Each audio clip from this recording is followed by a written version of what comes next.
Good morning, guys. Welcome to episode 16 of how we build a 5-story building here in Aventura.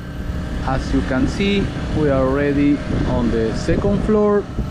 Last episode I show you how we were putting the metal deck that you can see here. Then we start laying blocks all around, leaving a space between blocks where we put the rebars inside the tie column, as you can see here. And then we form all the columns, the tie columns, and today we are putting concrete inside the tie columns. That's that way.